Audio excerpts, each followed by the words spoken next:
이 뜻깊은 민주평통 출범회의에서 여러분을 만나 뵙게 되어 참으로 기쁘고 또 한편으로 그 이름에 담긴 무게를 생각하면 무거운 책임감을 느낍니다.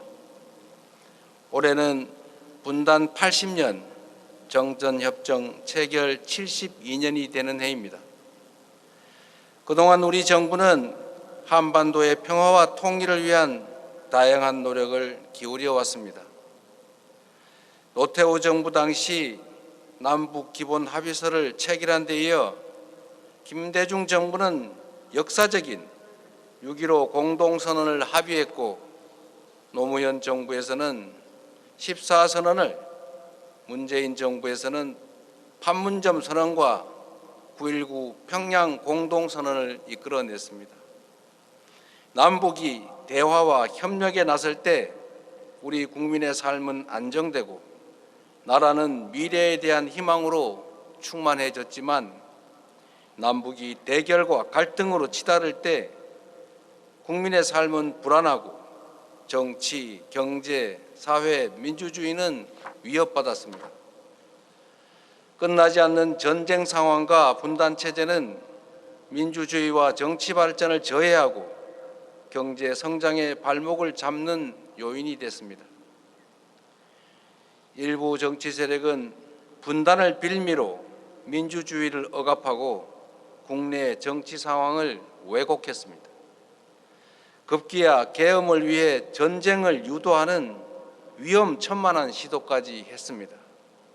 그래서 전쟁 종식과 분단 극복, 온전한 평화 정착은 우리의 민주주의를 완성하는 길입니다. 오늘날 한반도의 평화는 그 어느 때보다 중요해지고 있습니다. 전 세계적 범위에서 갈등과 충돌이 빈번해지고 자국 중심주의가 두드러지고 있습니다. 오직 국익을 중심으로 경쟁하면서도 한편으로 협력하는 것이 세계적 흐름입니다. 미국도 중국과 격하게 부딪히는 것 같지만 또 한편으로는 필요한 부분에서 대화하고 협력합니다.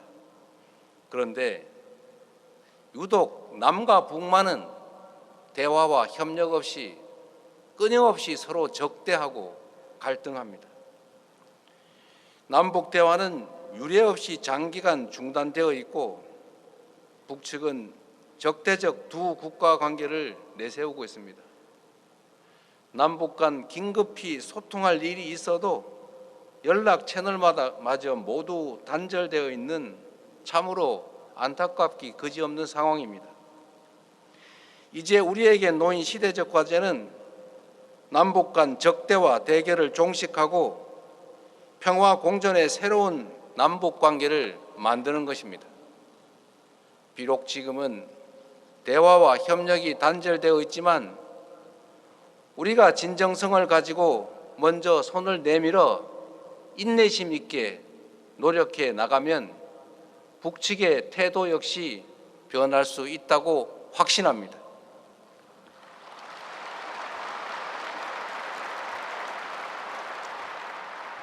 적대로 인한 분단 비용을 평화에 기반한 성장 동력으로 바꿔낼 수 있다면 코리아 리스크를 코리아 프리미엄으로 전환할 수 있다는데 여러분 동의하십니까?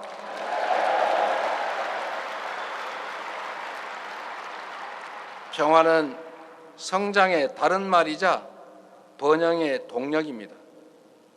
평화가 경제이고 평화가 밥이고 평화가 민생이고 평화가 바로 실용입니다. 싸워서 이기는 것보다 싸울 필요가 없는 상태, 즉 평화를 튼튼하게 구축하는 것이 남북 모두에게 최고의 선택이자 가장 확실한 안보 맞습니까?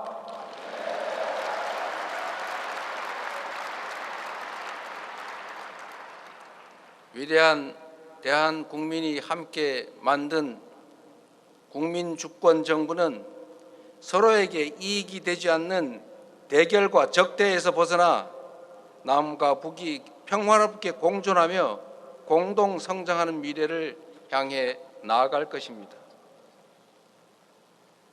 우선 전쟁 걱정 없는 한반도를 만들어 갈 것입니다. 정전협정이 체결된 지 무려 72년이나 지났습니다. 그러나 한반도는 잠시 전쟁을 멈춘 것일 뿐 아직 평화는 안정적으로 정착되지 못했습니다. 불안정한 평화는 불안한 미래를 잉태합니다. 안정된 미래를 위해서는 평화를 공고히 하는 노력이 절실합니다. 우리 국민주권정부는 출범 이후 남북 간 군사적 긴장 완화와 신뢰 회복을 위한 조치들을 선제적으로 취해왔습니다. 앞으로도 대결의 최전선인 군사분계선 일대에서의 군사적 긴장을 낮추고 우발적 충돌 가능성을 없애기 위해 필요한 조치들을 적극적이고 선제적으로 해 나갈 것입니다.